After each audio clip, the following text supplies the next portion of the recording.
Hi, my name is Francesca Helm and I'm a teacher and researcher at the University of Padova in Italy, where I teach English and translation. Like many colleagues across Europe, I've been involved in various forms of activism related to the migration situation in Europe. About 3 years ago, I joined hundreds of activists in Lampedusa who had gathered there to write the Charter of Lampedusa, La Carta di Lampedusa, and I was involved in the translation of this document. The Charter of Lampedusa called for a radical transformation in the social, economic, political, and cultural and legal relations which form the basis of global injustice. The Charter invoked 6 freedoms: freedom of movement, freedom of choice, freedom to stay, freedom to plan a new life when movement is necessary, personal freedom, and freedom to resist. And it is the last of these 3 freedoms which I want to talk about today, in particularly as regards social movements. Freedom, or even responsibility at times, to resist or to challenge the current policies of migration control, which foster and generate inequalities, divisions, discrimination, exploitation, and the precariousness of human beings. Media and government representations of boundaries and borders often focus on issues related to security and numbers. Italy is the country of arrival for many asylum seekers. It's a southern European country and one of the main routes into Europe. So in this talk I'm going to talk about systems of accoglienza, that is reception or hospitality of refugees in Italy. As you can see in this slide, there is the system of accoglienza, first line reception, which is organized into regional hubs, and it is in the hands of the Ministry of the Interior. So each region is assigned a number of asylum seekers, and the prefettura in the various regions manages these asylum seekers. And then we have second line reception, which is known as SPRAR, which is in the hands of municipalities and associations. Unfortunately, most of the first line reception is where the largest numbers of asylum seekers are dealt with. And we'll look at one example of a regional hub from the Veneto in the northeast of Italy. Then the other kind of reception centres I'm going to talk to is what are informal reception centres. They're not really official reception centres, but they are places which have been set up by refugees themselves, very often with activists, because they are destitute, because there is no other place for them to stay, and they meet several needs.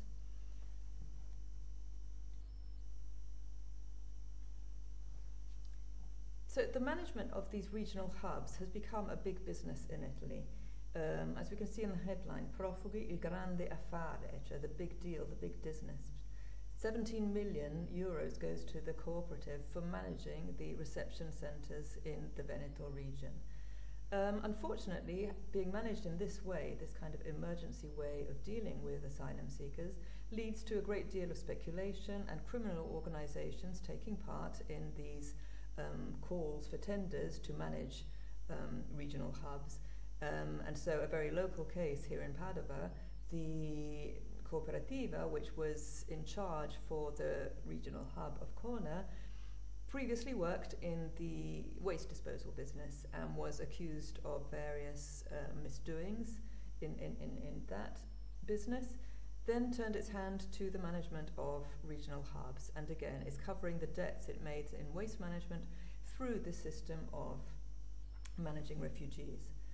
Very often the centres, like Corna, are in the middle of nowhere. So here we have Cornetto Corna, which is where Sandrine, the young woman from Ivory Coast, died. As you can see, it's in the middle of nowhere. The place, this is a small country road which leads to Corna, and in this slide you can see the tents which have been set up, because in this place there are 1,300 asylum seekers. And so the important question is, what is the role of activist groups in this kind of context? So many would say that what they do is to observe, but not only. They denounce the situation, they protest against these centres and call for them to be closed. They give a voice to those who the mainstream media choose to silence. So the activists are very involved in getting the voices of the refugees heard. And they also create networks of solidarity between associations and to find alternative solutions. These photos come from the visit of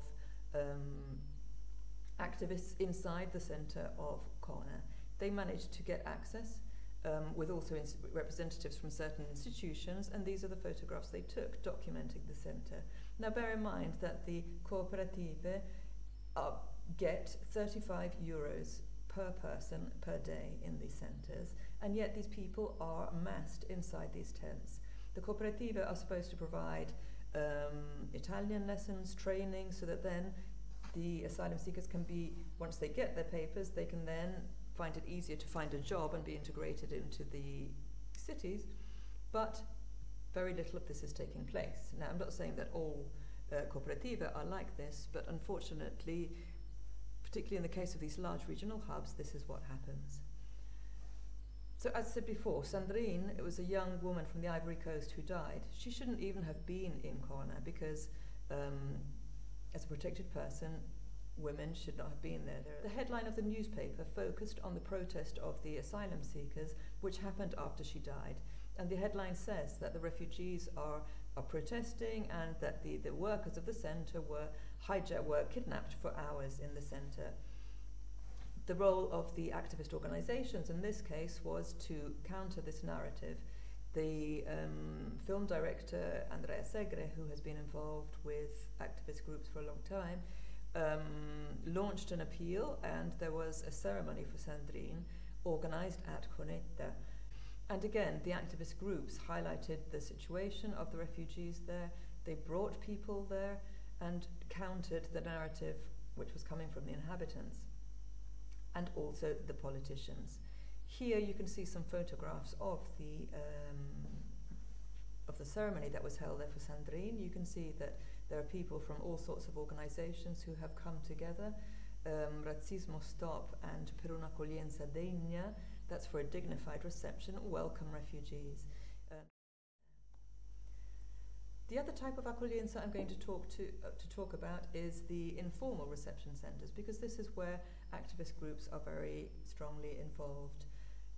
In 2016, Medici Senza Frontiera, MSF Italy, published a report which was the result of a study carried out across the country looking at these informal types of reception centres.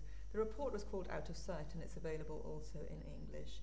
And I'm going to talk about specifically one of the cases which was reported here, Casa dei Diritti Don Gallo in Padova, because this is a centre which was set up in Padova, the city where I'm talking from.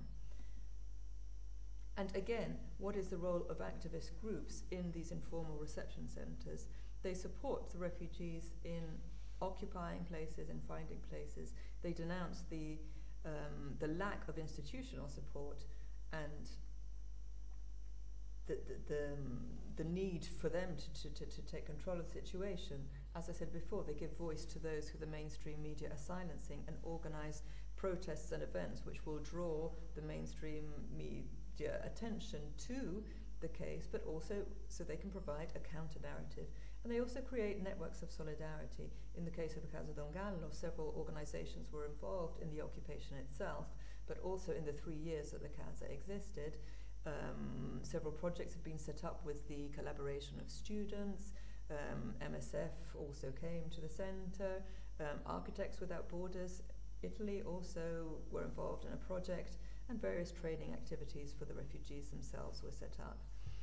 The actual building was occupied on the 18th of December 2013 after a group of refugees, people who had been granted international protection, were sent away from the structures which were hosting them, because they had been given their papers, and there was no longer funding which would allow the cooperative to keep them inside these structures.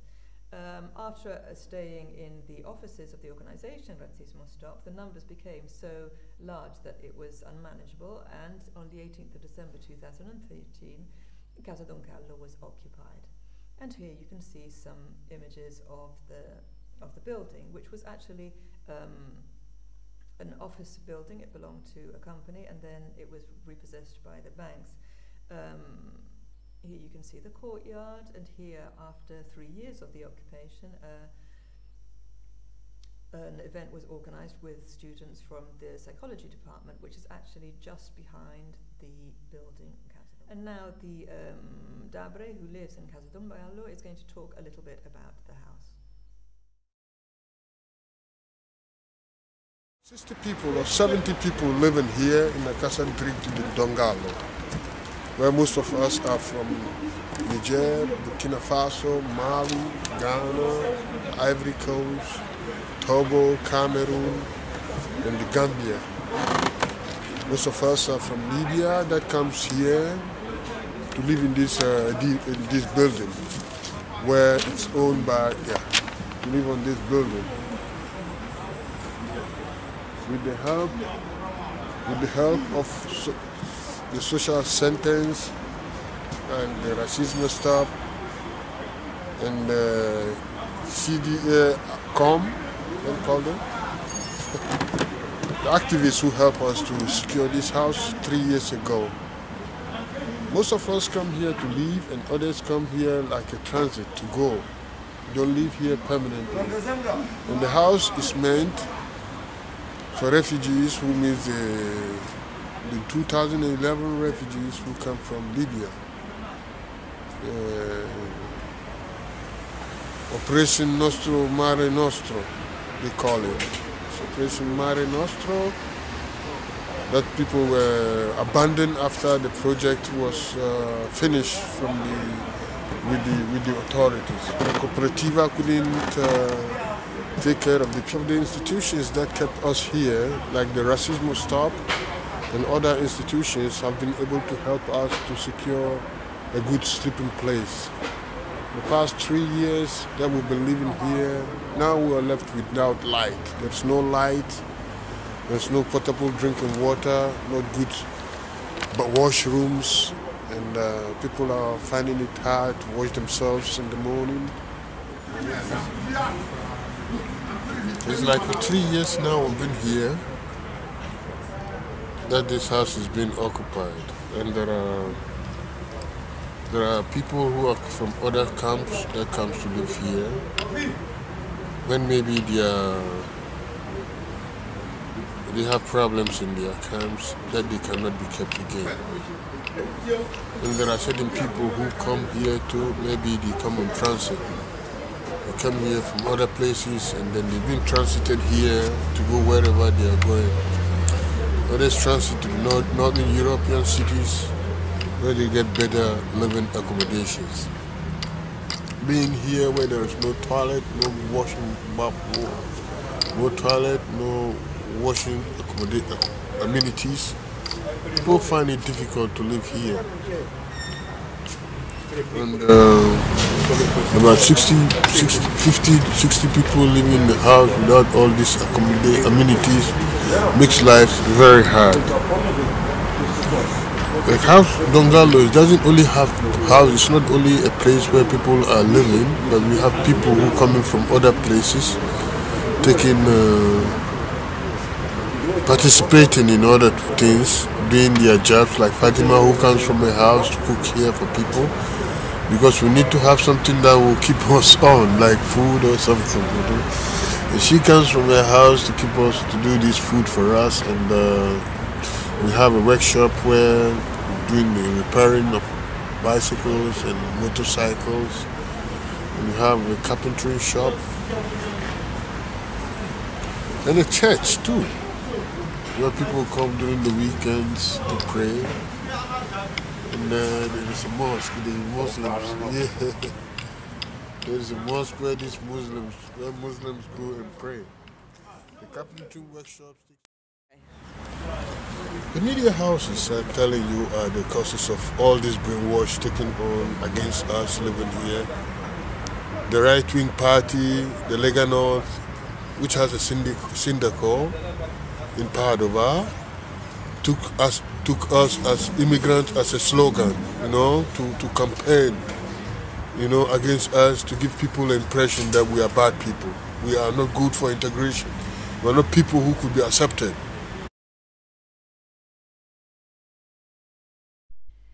Okay, so Oswald, you're an activist from the association Racismo Stop. Right.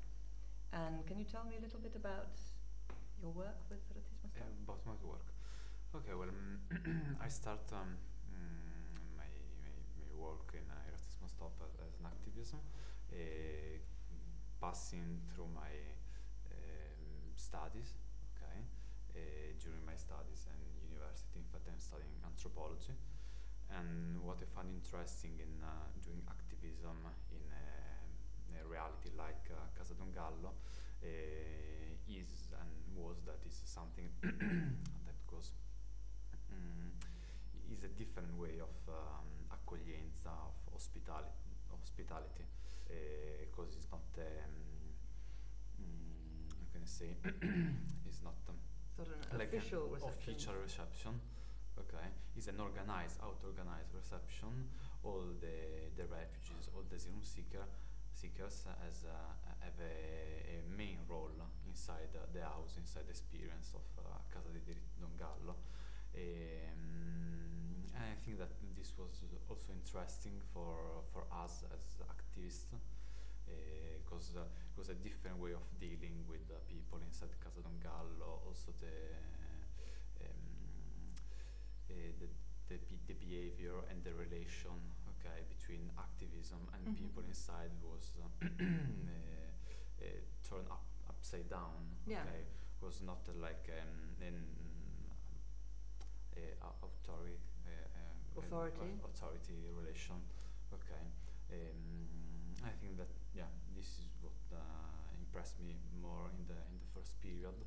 In fact, you have also a different possibility to deal with the guys, to meet them, okay, and to build maybe we can say a true relation, okay, because it's like we are kind of peers inside the organization of the house, inside the experience of Casa Don Gallo. So it's not an asymmetric relationship of kind of power relations. Question: What do you see as the main role of activists and activist organizations? Okay, it's important to have activists inside the society, but I think that everybody could be an activist. So everybody could, perhaps for thinking about the accoglienza system, the hospitality system, everybody could express his point of view, and to critics what is not working, is not going in the.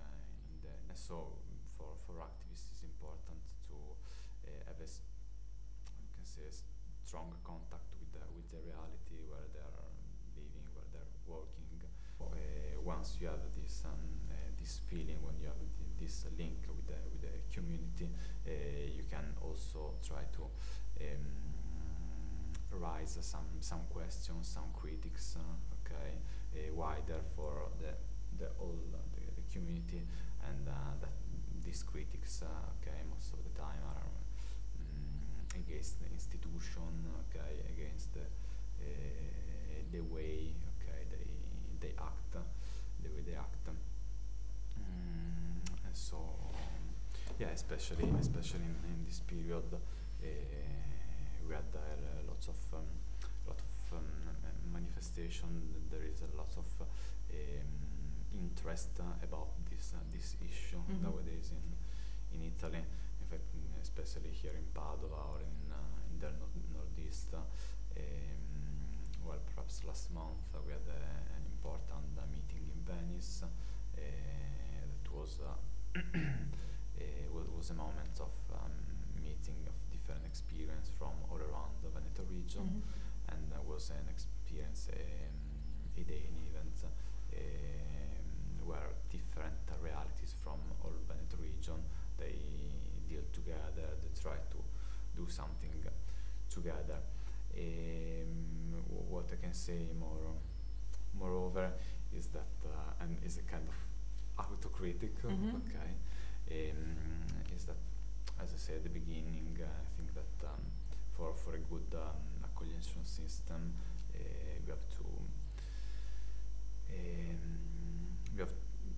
we should point of giving the possibility to the refugees, okay, to the asylum seeker, to be subjects, to be like self-determination. Like self-determination to stop this system that is just focusing at them, looking at them as objects. So they need something, you have to stay after them, okay, and they don't have a possible of choice. They don't have anything because the packages to be moved and controlled and managed within a system of.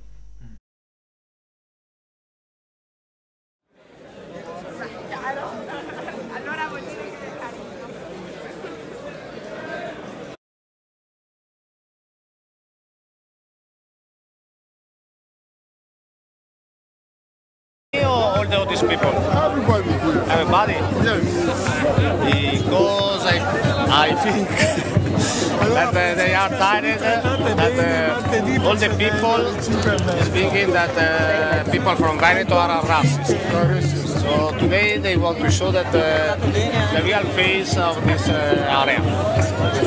And you think the people of Veneto, they are not racist? Why do you think you have to stop racism? How do you have to stop racism? Because I think it is normal that we live in city with people from that come from everywhere, with have different colors. Here today for good welcome and practice of interculturality and to show to Italy and to show to Veneto that there are people that are not shouting just against refugees, but people who are shouting also for welcome. And What do you think? Why do you think we have to demonstrate against racism? Why do you think we have to demonstrate against racism? I think that racism is something that is always behind the corner, so it's a danger for everyone in every period, and the only way to fight it's making a cultural movement that always show you that racism is something bad and something that could happen in yourself, but you need to fight it. I think thank you very much for your support.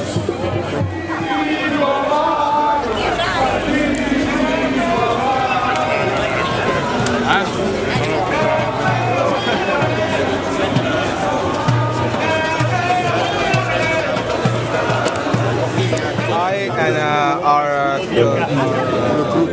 group are here to manifest about and pretend some rights of being here, not only by being Italian, but being people who have the right to live and stay and have a work, not being recruited by other laws that excluded from other laws. Yeah. I deeply believe in what this walk means for many people. Me, I am a volunteer with the refugees since a long time. So for me, is to say welcome to everybody. To say I don't believe in borders, in frontiers, no flags, okay? And it's also a way to enjoy myself, okay? To dance, to be a sister to everybody